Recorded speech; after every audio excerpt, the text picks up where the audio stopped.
ใครที่ว่าจะเป็นตัวแทนของเขาจะส่งลิงก์ตัวนี้ให้เด้อนี่จะเป็นลิงก์ลักษณะสิหรือว่าสแกนQR code ตัวนี้ก็ได้เลยเข้าไปลิงก์นี้เลยเข้าไปสามารถเปลี่ยนภาษาได้เนาะเป็นภาษาไทยภาษาลาวก็ได้ในกรณีใช้เป็นภาษาลาวโอเคมันก็จะบอกว่าเรากำลังจะเป็นตัวแทนของไผ่เนาะตอนนี้ก็คือเป็นฮานของเขาเด้อเอเจซิลใช้ชื่อของเขาใช้ชื่อของเขาเลยเนาะชื่ออย่างใช้เบอร์โทรเอเจซิลใช้อีเมลเด้อไผ่ที่ว่าบ่ทันมีอีเมลเนี่ยนะตอนนี้ไปสมัครอีเมลก่อนเนาะเพราะว่ามันจะส่งลิงก์ยืนยันไปให้ทางอีเมลเนาะ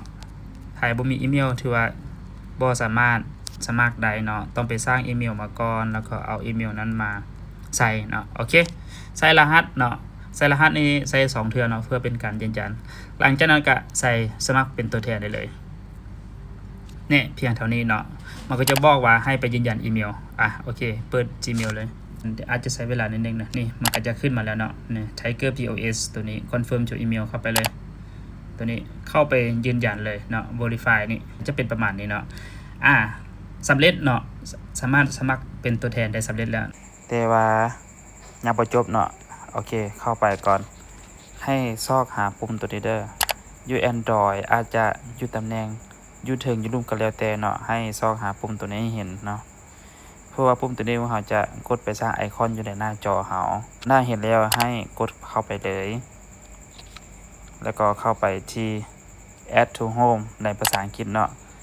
นี่ add to home screen บนนี้เลยแต่ว่าการว่าเป็นภาษาไทยอาจจะแปลว่าเพิ่มเข้าไปหน้าจอหลักเด้อ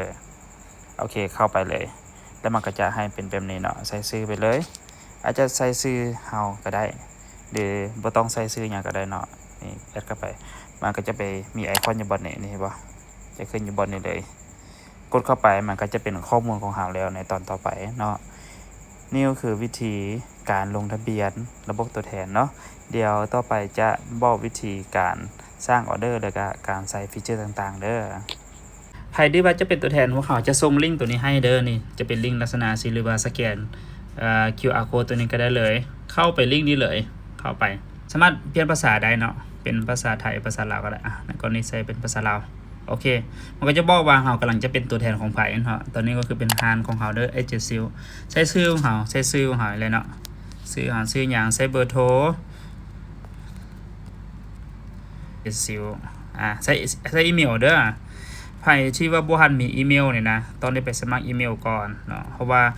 มันจะส่งลิงก์ยืนยันไปให้ทางอีเมลเนาะใครบ่มีอีเมลถือว่าบ่สามารถสมัครได้เนาะต้องไปสร้างอีเมลมาก่อนแล้วก็เอาอีเมลนั้นมาใส่เนาะโอเคใส่รหัสเนาะใส่รหัสนี้ใส่2เทื่อเนาะเพื่อเป็นการยืนยันหลังจากนั้นก็ใส่สมัครเป็นตัวแทนได้เลยเนี่ยเพียงเท่านี้เนาะมันก็จะบอกว่าให้ไปยืนยันอีเมลโอเคเปิด Gmail เลยอาจจะใช้เวลานิดนึงนะนี่มันก็จะขึ้นมาแล้วเนาะนี่ Tiger POS ตัวนี้ confirm to email เข้าไปเลยตัวนี้เข้าไปยืนยันเลยเนาะ verify นี่จะเป็นประมาณนี้เนาะสำเร็จเนาะสามารถสมัครเป็นตัวแทนได้สำเร็จแล้วแต่ว่ายังบ่จบเนาะโอเคเข้าไปก่อนให้ซอกหาปุ่มตัวนี้เด้ออยู่ Android อาจจะอยู่ตำแหน่งอยู่ถึงอยู่ลุ่มก็แล้วแต่เนาะให้ซอกหาปุ่มตัวนี้ให้เห็นเนาะเพราะว่าปุ่มตัวนี้เราจะกดไปสร้างไอคอนอยู่ในหน้าจอเราหน้าเห็นแล้วให้กดเข้าไปเลยแล้วก็เข้าไปที่ add to home ในภาษาอังกฤษเนาะนี่ add to home screen บนนี้เลยแต่ว่าการว่าเป็นภาษาไทยอาจจะแปลว่าเพิ่มเข้าไปหน้าจอหลักเด้อโอเคเข้าไปเลยแล้วมันก็จะให้เป็นแบบนี้เนาะใส่ชื่อไปเลยอาจจะใส่ชื่อเฮาก็ได้หรือบ่ต้องใส่ชื่อหยังก็ได้เนาะนี่แอดเข้าไปมันก็จะไปมีไอคอนอยู่บนนี้นี่เห็นบ่จะขึ้นอยู่บนนี้เลยกดเข้าไปมันก็จะเป็นข้อมูลของเฮาแล้วในตอนต่อไปเนาะนี่ก็คือวิธีการลงทะเบียนระบบตัวแทนเนาะเดี๋ยวต่อไปจะบอกวิธีการสร้างออเดอร์แล้วก็การใส่ฟีเจอร์ต่างๆเด้อ